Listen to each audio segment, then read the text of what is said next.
Coucou. Nouvel épisode. Ouais. Aujourd'hui, on se retrouve en post-Fashion Week. Du coup, on s'est dit que pour la première fois sur cette chaîne, sur ce petit canal, on allait faire un retour sur la Fashion Week. Comment dire? C'était une Fashion Week un petit peu particulière. Alors déjà, vous devez le savoir, on se lance direct. Nous, on avait on se lance. Est-ce que vous allez bien, tout ça? Voilà. Hop, nous on lance. Voilà, on lance. Vous devez peut-être le savoir. C'est une Fashion Week où on avait l'arrivée d'énormément de nouveaux créateurs à la tête des... La chaise musicale était terminée. Donc là, il y avait beaucoup d'attentes. Petit disclaimer, on ne va parler que de la Fashion Week de Paris. Sinon, ça serait un épisode de 4 heures qu'on vous ferait. Ça serait pas digeste pour vous. Déjà que là, ça va pas être très digeste. C'est vrai qu'elle était attendue. Ouais. Une Fashion Week qui a du mal à fashion. Voilà. Si je puis me permettre, c'est une Fashion Week qui, dans l'ensemble, a voulu se donner une image de rendre hommage justement aux grands créateurs, avec l'idée de, parce qu'on arrive dans la nouvelle maison, on va rendre hommage à ce qui a été fait, à ce qui s'est passé et tout. Bon, les commémorations, c'est bien, mais faudrait qu'il y ait quelque chose derrière. Je crois qu'on l'avait déjà dit dans un épisode. L'hommage pour l'hommage, l'histoire pour l'histoire. Si on n'y met pas de sens, si on n'y met pas d'intention, ça ne sert à rien. Ouais. C'est vide, c'est creux. On voit les spectres qui se profilent à l'horizon. Puis il n'y a pas grand chose quoi derrière. Après, comme tu le dis, quand on ne maîtrise pas la Ouija, on ne fait pas appel aux anciens esprits pour... Exactement. C'est ce que j'ai mis en cerise si jamais. Mais c'est vrai que j'ai pas été emballée. À la fois, c'est parce qu'il se passait dans les défilés. Parce que voilà, tout ce truc d'hommage un peu chiant. Mais toi, t'as été sur le terrain. Ouais, moi j'ai été... Bon, Joris n'était pas là cette semaine, mais à chaque Fashion Week, on est toujours dehors en extérieur avec notre team de photographes. On fait des bisous. C'est vrai que cette semaine, globalement, moi déjà de mon côté, j'étais pas hyper en forme. Bah déjà, t'étais pas là, donc je m'emmerdais quoi. Enfin, j'avais pas mon acolyte de toujours.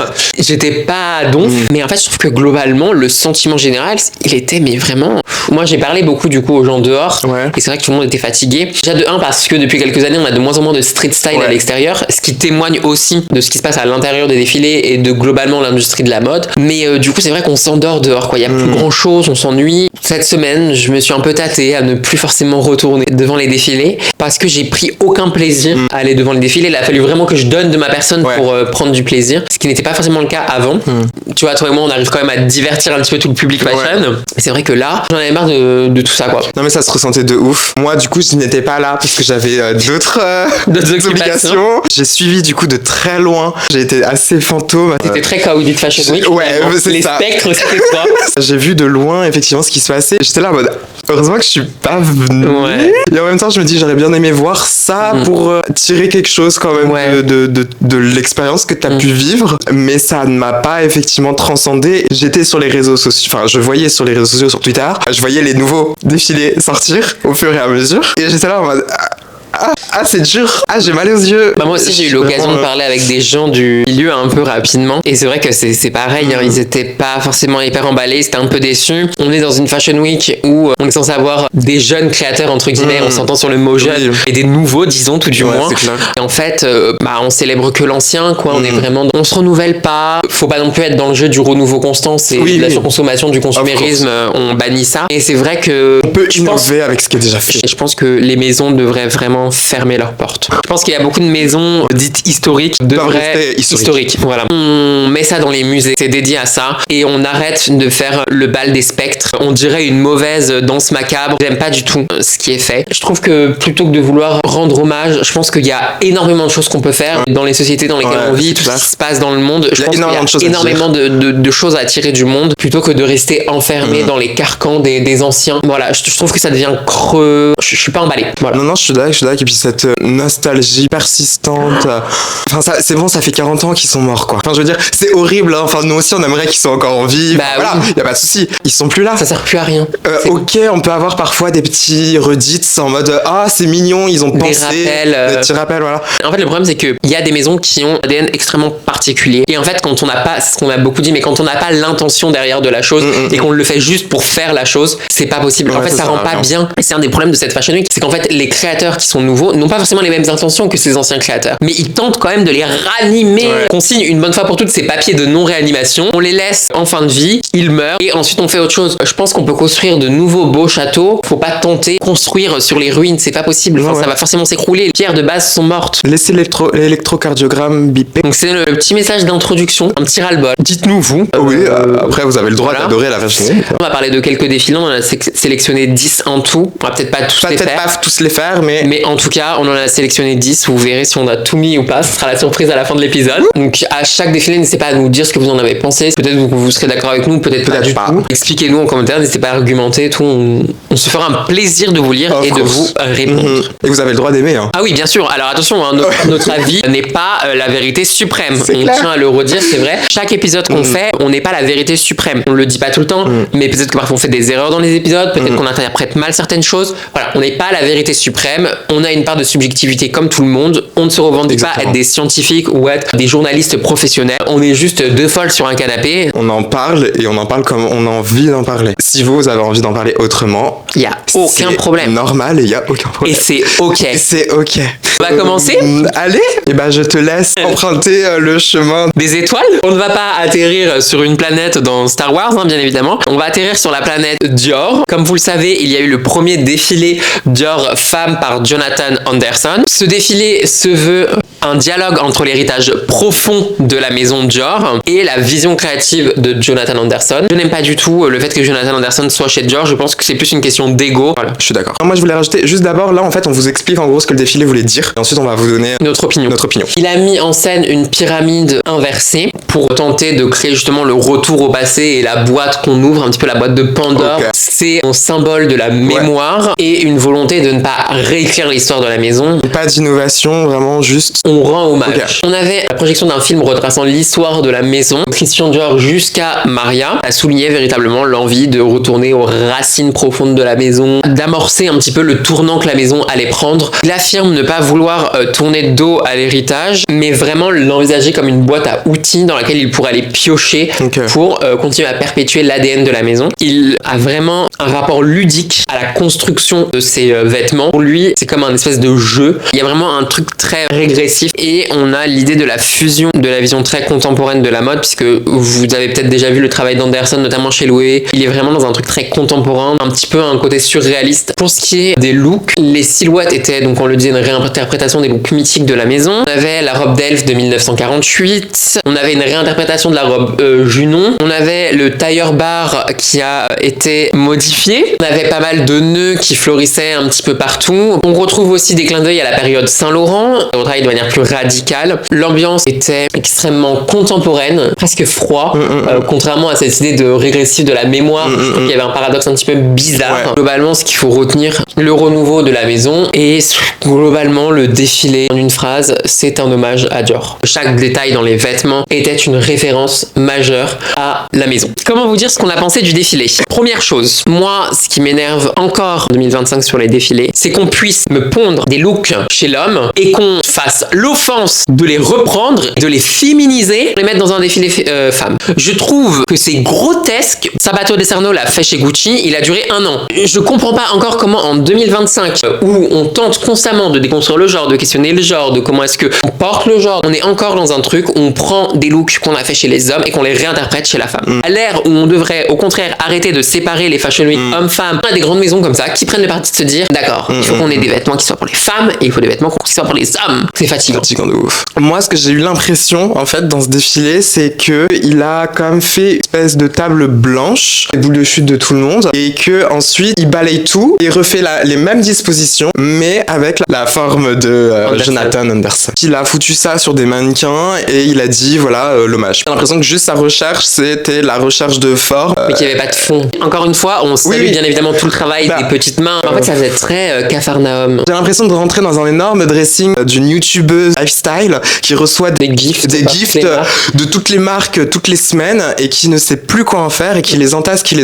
Je pense que déjà de 1, il faut vraiment que les maisons arrêtent de nous pondre 90 looks par Fashion Week. Déjà une. Pour la santé mentale des gens qui travaillent derrière tous ces looks. Par pitié, pensez à eux. Des couleurs. Ouais, mais c'était catastrophique. Pour moi, c'est un raté. Je suis désolé, c'est un raté. Si on devait faire une tier list, il serait pas bien haut celui-là. À revoir. Je pense pas que Jonathan Anderson soit mauvais dans l'exercice de la mode. Ah non. Je pense que juste, déjà de 1, Dior n'est pas fait pour lui. C'est pas vraiment lui en tant qu'humain qu'on va attaquer, c'est le travail qu'il a réalisé chez Dior. No hate. Je vais enchaîner sur la prochaine maison. Dans le cercle des hommages, on continue. Hein. Faut savoir qu'en plus, quand j'ai vu la collection, j'ai vu un post passer sur Twitter et j'ai compris que c'était Balenciaga. Et là, je me suis dit, oh my god. Pier Paolo Picceri. Il est connu forcément pour son travail chez Valentino. Il a vraiment décidé d'effectuer une coupure radicale de toute la direction et de toute l'histoire que Demna a pu insuffler pendant 10 ans à Balenciaga. Il a vraiment dit ça, je next. Il voulait renouer avec un certain patrimoine beaucoup plus classique. Donc vous voyez, il y a vraiment un retour de chacune des maisons au passé historique, ce qui n'est pas sans signifier ce qui se passe actuellement dans le paysage politique, si je puis me permettre. En fait, Pier Paolo Piccioli, il a voulu rendre hommage, encore une fois. Il a revisité certaines silhouettes emblématiques avec des couples amples, du volume, donc des tissus gazards qui ont été inventés par Cristobal. Et la collection va jouer sur quelque chose d'assez subtil entre sobriété, volume et innovation de la matière. Le défilé inaugurait un nouveau chapitre après une décennie qui était très créative, qui était parfois très polémique avec Demna. Les dérives du streetwear, les t-shirts troués, les chaussures abîmées. Pier Paolo, lui, il s'est dit « Je veux quelque chose de plus élégant, plus contemporain, qui met en avant des coupes plus flatteuses, plus raffinées, qui renoue un peu avec l'ADN de la haute couture. » Et Cristobal Balenciaga faisait que de la haute couture et pas du pape. Ça a eu lieu à l'hôpital Lennec, qui évoque le passé historique et le siège actuel administratif de Kering. Ça marque un peu symboliquement cette espèce de transition. C'est une collection qui s'ouvre sur quelque chose de très solennel. La musique et la scénographie sous les voûtes de l'hôpital vont vraiment créer une certaine atmosphère. Les looks vont s'inspirer apparemment directement des archives de Balenciaga, comme la robe sac noir, emblématique de 1957, revisitée avec les volumes architecturaux, avec des dos gonflés, des jupes longues à traîne, des tailleurs forme boule, des pantalons aux jambes arrondies et des t-shirts cap. La palette de couleurs, c'est vrai qu'elle est vibrante, qui joue avec les contrastes entre le noir et le blanc, qui touche aux couleurs un peu plus soutenues. Certaines pièces font aussi des clins d'œil aux prédécesseurs de chez Balenciaga aussi, comme avec les grosses lunettes de Demna, le sac City de la Guesquière, mais c'est toujours des petites touches un peu discrètes, un peu fluettes, pour ne pas diluer cet esprit un peu nouveau départ. Pour l'ambiance, la foule était assez prestigieuse, faut quand même se le dire. Donc Pier Paolo, en gros, il a vraiment voulu ce renouveau de Balenciaga avec de l'élégance, de la tradition, de l'innovation, qui vont essayer de cohabiter avec finesse. Voilà pour ce petit défilé qui est pour moi une espèce de fontaine de jouvence inversée. J'ai l'impression qu'on retourne dans un Balenciaga Guesquière en fait. Moi je trouve que ça fait très mascarade. C'est très mascarade. C'est ça le problème de vouloir retourner dans le passé, c'est ça le problème de vouloir faire le Docteur Who ou Retour vers le futur. Ouais. Mais en fait on peut pas reprendre les codes d'une maison si on n'a pas l'intention. Si on reprend les codes de Demna alors qu'il n'a... Enfin, Demna était un observateur sociologique, c'était un camusien. Il observait la société, il en tirait des conclusions et il faisait ressortir tout l'absurde de la société. Là on a Pier Paolo Piccioli qui n'a que pour seule volonté de faire des choses belles et élégantes. Ouais. Et en fait tu ne peux pas reprendre des codes d'un sociologue de la mode sans avoir l'intention sociologique derrière. Dans chacun des défilés de Demna, on avait une exploration sociologique du vêtement. Pier Paolo Piccioli n'a pas du tout cette intention. Et reprendre des codes sans avoir d'intention, ça pose problème parce que c'est vide, c'est creux et on ne peut pas faire ça. Parce qu'il n'y a rien derrière. Ça s'appuie sur rien. C'est un château de cartes en Espagne. Je me permets de citer Pascal. Mais est-ce que c'est ce que la société a besoin? Est-ce que c'est ce que la mode a besoin? En fait, je pense qu'il faudrait véritablement arrêter les considérations économiques dans la mode parce que c'est ce qui va nécessairement la conduire à la destruction. Et je crois que d'ailleurs, c'est Yohji Yamamoto qui, à la fin de cette Fashion Week, a dit quelque chose à ce sujet-là en disant qu'à force d'avoir des considérations économiques dans la mode, on finit par ne plus avoir de créativité artistique. Et c'est vrai. Je pense que là, ce que Pier Paolo Piccioli a fait n'avait aucune intention de création artistique et qu'on était vraiment dans une singerie de Balenciaga. Ce n'est pas possible de voir dans chacun des défilés, et vous verrez par la suite, vraiment les discours se ressemblent. Hein. Mais ce n'est pas possible d'avoir pendant toute une Fashion Week juste une convocation au spectre du passé. Non, c'est clair. Vous ne pourrez jamais faire ce qu'ils ont fait. Parce que vous n'êtes pas eux, parce que vous n'avez pas la même intention, parce qu'on n'est pas à la même époque. Et c'est pour ça que je pense qu'il y a des maisons qui devraient fermer et on devrait en ouvrir de nouvelles. On devrait pouvoir faire ça dans la mode, faire ce pas de dire écoutez, cette maison est morte, on l'arrête et on passe à autre chose. Il y a aussi tout ce truc où pendant 10 ans on a reproché à Demna de ne pas être assez dans la direction de Balenciaga, alors qu'au final quand on regarde son travail, Cristobal il était justement dans cette étude aussi de modification de la société à travers travers les meubles, à travers le design, tout ça, et c'est littéralement ce que faisait Mna. Il a juste continué son travail, mais d'un point de vue beaucoup plus contemporain. En fait, on dirait une compote pomme-poire sans sucre. Ouais, c'est ça. Et c'est ça a pas de goût. Ça a pas de goût. Et puis la poire, elle rajoute des grains qui ne sont vraiment pas agréables en bouche. Pier Paolo Piccioli change de fruits et propose-nous autre chose. Exactement. On continue dans le bal des hommages, parce que vous l'aurez compris, de toute façon, on n'est que dans l'hommage. Oui, ils ont su faire que ça cette Fashion Week. Et on passe chez Mugler. Donc nouveau DA, il me semble, chez Mugler aussi, qui a cherché à capturer l'essence même de la maison en célébrant la femme forte, conquérante, presque mythique, mythologique et parfois monstrueuse, tellement elle est puissante. Il s'agit d'une réponse claire à l'image romantique et passéiste féministe, proposant une icône vraiment énergique qui ne se laisse pas faire. Le créateur évoque la femme Mugler comme étant une super héroïne contemporaine qui incarne une beauté double, celle de la femme forte, mais aussi celle de la femme un peu fragile. Le défilé célèbre un demi-siècle à peu près la maison Mugler, reprenant les codes de Thierry Mugler, notamment ceux des années 80, en les adaptant à la modernité. Le spectacle a lieu dans un cadre plutôt sobre, qui met en valeur la puissance des silhouettes. Les vêtements sculptent le corps, comme à l'habitude des vêtements Mugler, jouant sur des lignes à la fois arrondies et rigides, donc avec des blazers extrêmement ajustés, notamment sous la poitrine pour les souligner, et avec des lassages qui vont affiner la taille. On voit des pantalons moulants qui mettent en valeur les hanches, des blazers à basque, des vestes aux épaules exagérées, des trenches qui dévoilent le corps. Pour ce qui est de la palette de couleurs, elle est extrêmement riche. On va avoir des tops avec des pétales, des jupes qui évoquent des feuilles, et ça apporte un peu la douceur et la fragilité à la collection. On a une ambiance générale de la beauté puissante, raffinée, audacieuse. Ce qu'il faut retenir de ce défilé, c'est l'hommage à Mugler. Je suis désolée, c'est un peu redondant pour vous, mais c'est redondant pour nous aussi. Oui, il n'y avait que ça, en fait. Donc c'est un hommage à la vision de Thierry Mugler de comment il percevait la femme pendant toutes ces années où il a été à la tête de la maison. Le créateur perpétue l'héritage du couturier et la collection conjugue véritablement, donc on lui disait, force brute et délicatesse. On se fait chier. La chimère est morte. Ils l'ont décapité, quoi. Ah mais ils ont décapité la chimère, quoi. Ça faisait vraiment costume. Et encore une fois, c'était de la mascarade, c'était du déguisement. C'est fatigant. Il n'y avait pas d'intention derrière. C'était faire pour faire, hommage pour hommage, histoire pour histoire. J'ai pas été non plus. J'ai même pas fini de regarder le défilé. Enfin, j'ai fait comme à la Wintour, je me suis barré avant la fin. Encore une fois, on n'attaque pas le travail des personnes qui ont travaillé sur les pièces. Non. On attaque vraiment la manière dont la direction artistique a été pensée et faite. Voilà, je pense que quand on veut faire quelque chose, il faut vraiment y mettre des intentions et pas juste le faire pour le faire. Et là, encore une fois, comme depuis le début, c'était un hommage qui n'a servi à rien. Si Thierry Mugler était encore en vie, croyez-moi qu'il ne le serait plus. C'est pas un hommage cette fois-ci. On va parler de Loé. Parce qu'on est tout en Loé. McCoulough et Hernandez. Le duo Proenza-Schuller.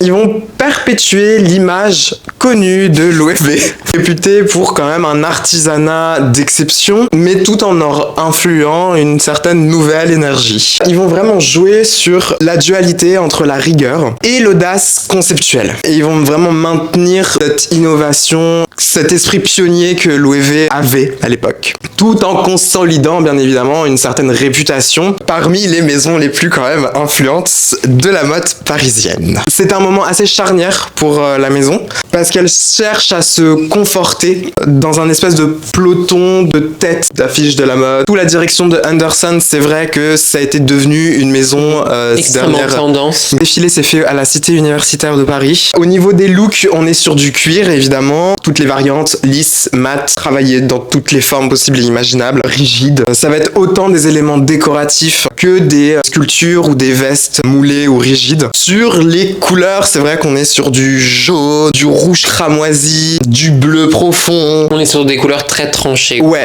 très associées quand même aux imprimés floraux en fait, ces couleurs-là. Il y a des effets de matière, il y a des franges, il y a des jupes, il y a des paires. C'est audacieux, c'est quand même assez harmonieux. C'est du Louis V, j'ai pas trouvé ça... Moi ça m'a pas transcendé, c'était pas horrible. Mais c'est pas un défilé que j'ai retenu quoi. Oui voilà, il était là. On n'a pas tant entendu parler. Avis très... Mid.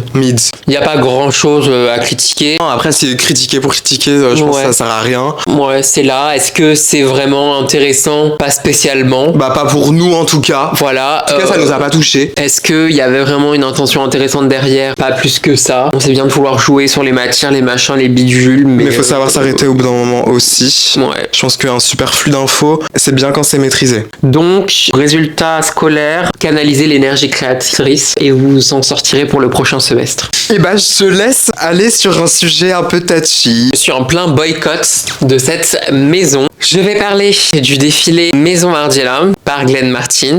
Il a souhaité réinterpréter l'esprit audacieux et décalé du créateur, donc Martin. Le défilé repose sur des valeurs d'anonymat et de réinterprétation des normes, avec une volonté de brouiller les codes de la mode traditionnelle. Il conserve le travail de la déconstruction, notamment à travers l'usage des finitions effilochées, des broderies minimales. Le show était une référence, vous l'aurez compris, là c'est vraiment placé sous le signe de la référence et de l'hommage. C'était une référence au défilé Printemps-été 1990 de Martin Margiela, qui avait donné au premier rang du défilé des enfants du 20e arrondissement parisien qui jouaient sur le défilé, même sur le runway.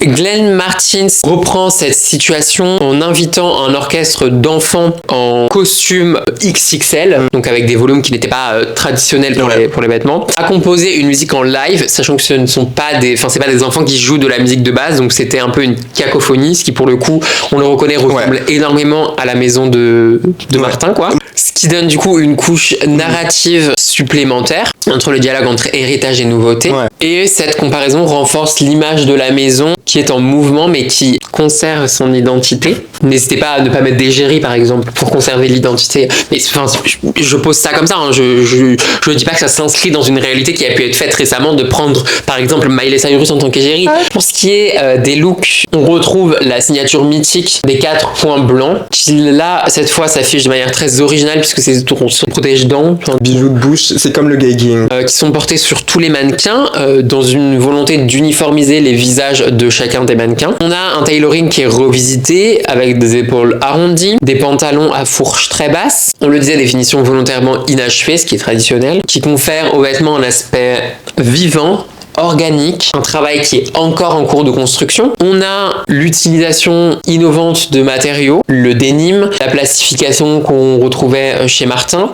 On va avoir des imprimés floraux qui apportent une poésie qui contraste justement avec cet aspect brut des matériaux. On a des robes de nuit qui sont réinterprétées avec des bandes adhésives entre lingerie et tailleur. Ce qu'il faut retenir de ce défilé, c'est que Glenn Martins continue cette volonté de poursuivre l'héritage de Margiela. Selon lui, Galliano avait détruit cet héritage. On retrouve le thème de l'anonymat, de la déconstruction, mais il est réinterprété. Le défilé va marier les volumes fluides et structurés et une palette entre romantisme et rigueur technique un peu industrielle.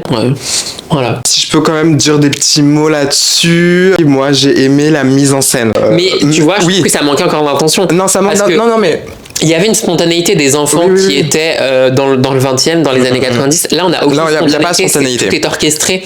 Et je trouve que tout est faux. Oui, non, mais je suis d'accord. Ouais, mais tu vois, mais donc du coup, on a vidé le sens du truc. 80% des personnes qui sont dans le milieu et qui vont à la Fashion Week et qui sont invitées au défilé, ils n'ont même pas la référence de ça. Ça gâche cet effet pur et enfantin. C'est sûr que Kim Kardashian n'avait pas la référence. Par contre, les vêtements, j'ai pas kiffé du tout. Et le truc, par contre, où là, j'aime bien le bijou de bouche. Et moi, j'aime bien cet effet-là, mais par contre, il est pas assumé, il est trop lisse. On met un pied dans l'eau, mais l'eau, elle est un peu froide, donc je vais pas rentrer dedans. Hommage. Du lisse, du blanc, du neutre. Et pourtant, j'adore l'histoire. Et j'adore le Moyen-Âge. Ah oui. J'adore ça. Mais en fait, encore une fois, ce qui va permettre véritablement de faire un hommage, c'est l'intention. Et pas juste l'intention de faire un hommage, mais l'intention d'origine. Là, il n'y a pas. Là, on va ramener un petit peu de lumière dans ce paysage sombre. Je voudrais vous parler d'un des défilés que j'ai le plus aimé. J'ai d'ailleurs écrit un texte. N'hésitez pas à aller regarder dans ma story à la une. On va parler tout simplement de matière fécale. Si vous passez par là. Oui, c'est une collection qui exprime un certain manifeste, une authenticité et surtout une acceptation de sa propre identité. Et même si celle-ci est dérangeante ou marginalisée, on le voit notamment à travers la diversité qu'on a pu voir sur le runway et ça c'est quelque chose. C'est un truc de ouf. Merci de le faire. Merci à eux de prendre ce truc de le faire et de dire fuck à l'industrie. Continuez, vraiment on a besoin de ça. Leur message central, il va être clair. Il ne faut pas avoir peur de s'affirmer, de pénétrer dans un espace où on va pas toujours se sentir invité. Ce positionnement, il va être militant. Il va se traduire aussi par des silhouettes au croisement de la couture et de l'avant-garde, avec une esthétique très puissante qui va mêler la fragilité et la force, le chaos et la maîtrise. Ça me fait véritablement penser aux poésies comiques italiennes du Moyen-Âge. C'est l'idée qu'ils maîtrisent parfaitement les codes bourgeois et les codes vestimentaires bourgeois, mais qu'au lieu de simplement les imiter comme ça, ils vont y mettre de la profondeur, ils vont les prendre, les jeter à leur gueule, se foutre des codes bourgeois. Je trouve véritablement que c'est fantastique, c'est digne d'un vituperium médiéval. On clash véritablement cette bourgeoisie chiante en leur rejetant leurs codes à la gueule qu'on a réinterprété pour leur dire, vous voyez, moi vos codes, je les connais, je les maîtrise, mais je m'en fous et j'en fais ce que je veux. Merci pour cette intervention, je vais continuer. Matière fécale, ça a été fondé en 2025. C'est issu de la rencontre de deux artistes de Montréal qui ont rapidement explosé grâce à leur look extrêmement marquant depuis très très très longtemps sur les réseaux sociaux. Ils ont fait les débuts de la Fashion Week l'année dernière. C'était en début d'année la présentation. Là ils sont ouais, donc c'est la même année. Hein. Un décor qui est très élégant et qui contraste, mais alors totalement, avec leur esthétique très underground, qui va vraiment du coup souligner cette fusion entre les deux mondes. Les mannequins, ils vont arborer des silhouettes imposantes. C'est un casting qui va être très très inclusif, qui incarne une sorte de tribu d'un autre monde. C'est vrai que chaque tenue avait été pensée spécialement, on avait l'impression, pour chaque individu. Oui, alors j'ai un petit inside. Matière fécale, lorsqu'ils font leur casting pour les mannequins, font véritablement attention aux mannequins, enfin à la personnalité du mannequin. Je connais personnellement quelqu'un qui a fait les castings. Ils voulaient pas la prendre pour avoir une mannequin qui est belle et qui machin. Ils veulent la prendre pour ce qu'elle est, pour ce qu'elle représente, pour la manière dont elle se présente au monde. Pour ça, ils ont besoin de eux plier leur création à la personne. Et c'est ça qui est formidable, c'est qu'il y a vraiment cette attention à la personne, pas cette obligation de s'accaparer le corps de la personne. Et je trouve ça formidable. Et encore une fois, merci à eux de faire ça. Les escarpins sont à forme vertigineuse, accompagnent vraiment les vêtements, qui sont vraiment mêlés avec des tailleurs complètement impeccables. C'est très beau, c'est très poétique. Les maquillages, bien évidemment, sont ultra dramatiques à la matière fécale. Visage de poupées de porcelaine avec des eyeballs, des regards très vitreux. On a parfois des masques. Ça crée toute cette atmosphère très inquiétante, très lugubre, mais en même temps très festive, poétique. Ça mêle tout ça, quoi. Batterie épuisée ? Bah, ma douce. Évidemment, on a des références explicites à Alexander McQueen avec ses ailes d'ange. Le défilé, du coup, il est clôturé par une magnifique robe que Anna, du coup, donc l'une des créatrices de matière fécale, elle a porté une robe magnifique en tulle avec des roses, avec des drapés, pareil en tulle rouge. Et en plus, au-delà d'être des artistes incroyables, c'est vraiment des personnes qui sont adorables. C'est des artistes qui sont des vrais artistes en fait, qui vont pas se poser des questions, qui vont. Et puis c'est des artistes de la vie. C'est ça. Parce que eux, ils sortent de chez eux. C'est des artistes qui se promènent dehors. Oui, c'est des gens de la vie. Vous devriez prendre exemple, vous autres créateurs qui nous faites des hommages toutes les 5 secondes. Sortez dans la rue. Vous êtes vraiment des rats de bibliothèque, mais vous lisez aucun livre. Vous l'avez compris, ce défilé est vraiment le défilé de la Fashion Week. Plein qui n'ont pas aimé. Bah écoutez, si vous n'aimez pas...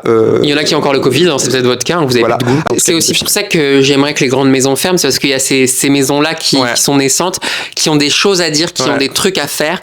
Et ça m'agace qu'on mette toute la lumière sur les grandes maisons qui n'ont plus rien à dire et plus rien à faire. Ces maisons comme Matière fécale, je pense aussi à Jeanne Friot qu'on adore, ont des choses à dire et à faire et il faut vraiment les laisser parler, il faut leur laisser de la place parce que eux pour le coup ils parlent. Faut fermer les grandes maisons pour laisser la place aux nouveaux véritablement. C'est juste. En fait je trouve qu'on est étouffé par les grandes maisons et on espère que Matière fécale nous regarde et on vous embrasse. On retourne dans le grotesque, dans la singerie et dans l'imitation parce qu'on va chez Vivienne Westwood par Andrea. Andrea s'inscrit dans la continuité de l'esprit engagé et anticonformiste de Vivienne Westwood, tout en inscrivant la maison dans une nouvelle ère, peut-être celle de la médiocrité, où la féminité est libérée, joyeuse et intellectuelle. Sa déclaration d'intention était claire, la mode doit être utilisée comme acte sensible et acte de résistance, avec un attachement profond à l'esprit du boudoir, un lieu d'intimité et de distraction. Cette collection cherche à reconnecter avec le vêtement comme expérience personnelle et révélatrice d'identité. La collection a eu lieu dans un cadre extrêmement prestigieux et historique puisque c'était à l'Académie française. La maison, depuis très longtemps, porte un esthétique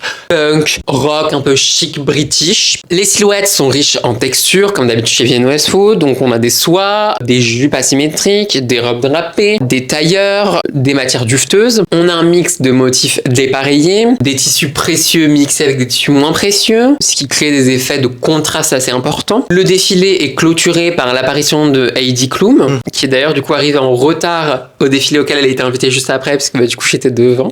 Dans une robe de mariée considérée comme provocante, composée d'un corset orné de plumes en sequin et d'une cape à volant, histoire d'ajouter un côté un petit peu théâtral. On a une musique classique, je crois que c'est une musique de Mozart, mais je ne suis pas sûr, donc je ne vais pas vous dire de la mer, qui amplifie un petit peu l'idée dramatique du défilé. On a un retour des chapeaux dans les défilés, qui incarne le dandysme revisité, et la palette aussi dans des tons vifs, de rouge, de bleu, et des nuances un peu plus douces. Ce qu'il faudrait retenir du défilé, c'est l'idée rebelle de la maison Vivienne Westwood, qui d'ailleurs a annoncé une collab avec le manga Nana récemment. Comment m'exprimer ? Andrea, dégage. Ah bah, encore une fois, parce que c'est... On va nuancer. Voilà. Le gros problème dans tout ça, c'est que c'est l'intention. Depuis le début, dans toutes les maisons dont on vous a parlé, le problème de fond, c'est véritablement l'intention que les créateurs mettent dans leur création. Tu ne peux pas t'estimer punk, rock, je sais pas quoi, si derrière tu n'as pas l'intention de l'être. Je trouve que, encore une fois, ça faisait grotesque comme interprétation du punk. C'était faire du punk pour faire du punk, mais c'était complètement vidé, aseptisé. Je sais que beaucoup ont aimé, pardon, vous allez me détester, mais on a voulu faire des looks pseudo, semi-déshabillés pour être dans un anticonformisme, mais c'est un anticonformisme qui est chiant. Et puis alors Heidi Klum pour clôturer dans cette robe grotesque, c'est tout le contraire du punk, c'est tout le contraire de l'anticonformisme. Elle est vraiment l'archétype du conformisme et de la standardisation. Après, la critique a adoré. De toute façon, dans la mode, vous ne savez que adorer absolument tout parce que vous avez tellement les chocottes de plus être invité au défilé que vous êtes même plus capable de dire que vous n'avez pas aimé une collection ou même que vous n'avez pas aimé un modèle du défilé. Vous vivez dans la terreur de ces grandes maisons et je pense qu'à un moment donné, si personne n'ouvre sa bouche, il n'y a personne qui bougera. Bah, je prends le parti de le faire et j'en ai rien à foutre si ça froisse des gens. Écoutez, soyez froissés. Vous mettrez de la crème hydratante le lendemain et vous serez défroissés. Je trouve littéralement que c'est un défilé pour le coup. Je pense que c'est aussi l'atmosphère de toute la Fashion Week qui fait ça. Je trouve que c'est vraiment cracher littéralement à la gueule de toute une histoire. Moi, j'ai trouvé ça infâme. Limite, je le prends mal. Continue sur la même longueur d'onde avec Jean-Paul Gaultier par Duran Lantic. On l'attendait, puis je vais vous expliquer. Duran Lantic a essayé de chercher à réinterpréter les codes de la maison, notamment l'amour pour le corset conique surtout, popularisé par Jean-Paul, et surtout Madonna. Les silhouettes marinières, le culte du corps musclé. C'est une vision qui réinvente ces icônes-là, qui ont une esthétique un peu plus expérimentale que d'habitude. Duran Lantic est très expérimental pour le coup. On va jouer sur des impressions corporelles de peau à peau. Lantic revendique vraiment une démarche assez rebelle et décalée, plus perçue comme conceptuelle. Ce défilé, c'est vraiment quelque chose d'assez majeur, hors de la maison, je pense. La présentation, elle s'est déroulée dans une partie très peu conventionnelle de Paris. Les sous-sols du Quai Branly. Ouais, voilà. Sur le musée du Quai Branly. Hein. D'ailleurs, voilà. C'est un des runways les plus longs. Ouais, cette Fashion Week. L'angoisse. Le show s'ouvre sur des silhouettes qui sont marquantes. Body orange fluorescent, bustier iconique mais revisité. On a du corps à corps qui est très présent. Ça, l'audace pour le coup, elle était là. On avait une ambiance très sobre, très morose, qui contrastait littéralement avec la collection. Et surtout avec ce que fait de base Jean-Paul Gaultier, où c'est très festif. La provocation qui était quand même bien là. Je pense que ce qu'il faut retenir, c'est que on a des représentations controversées, mais audacieuses. On a un certain patrimoine de Jean-Paul Gaultier. On a une certaine logique de modernisation radicale de la maison. Cette nouvelle direction est quand même un pari très risqué, je trouve. Je suis pas forcément le plus hypé par cette collection. En fait, je trouve que ça fait faussement provocateur. En fait, c'est ça. C'est-à-dire que si tu vas dans la provocation... En fait, ça sonne très faux, ça sonne très désaccordé. Et je crois que j'ai vu des vidéos qui disaient que le public n'avait même pas applaudi. Ouais. C'était, comme tu le dis, faussement provocateur. Et je pense que... Moi, j'ai vraiment eu l'impression de regarder Duel des déesses, en fait. Ludovic de Saint-Cernin, c'était marrant 1 ou 2 saisons. Non, c'est bon, on a compris que t'étais un vieux fils de Bourges. C'est montrer de la nudité pour de la nudité. Et moi, ça, par contre, je suis pas forcément pour. C'est du corps pour du corps. Le maître mot de cette vidéo, de cette Fashion Week, c'est héritage et intention. Ouais, voilà. Ça m'a pas diverti, quoi. J'ai pas du tout été emballé. Je trouve que ça sonnait très faux. Encore une fois, la question de l'héritage, comment s'en servir, est-ce qu'on doit s'en servir, est-ce qu'on doit... Enfin, voilà. Est-ce que Jean-Paul Gaultier doit continuer à avoir une maison? Est-ce que ça, c'est plein de trucs. Des questions qui sont à poser, mais personne ne se pose de questions parce qu'il y a tout le profit économique derrière et c'est chiant, voilà. Ça m'ennuie.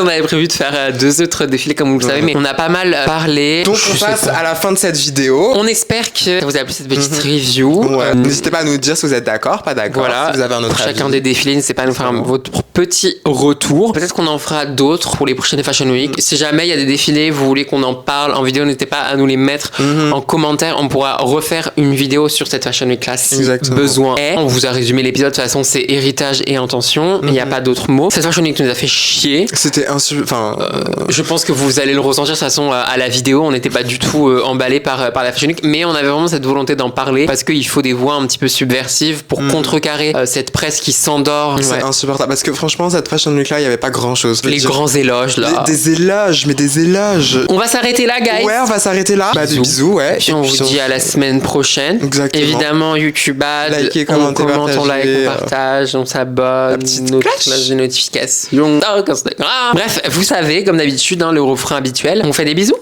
Bisous.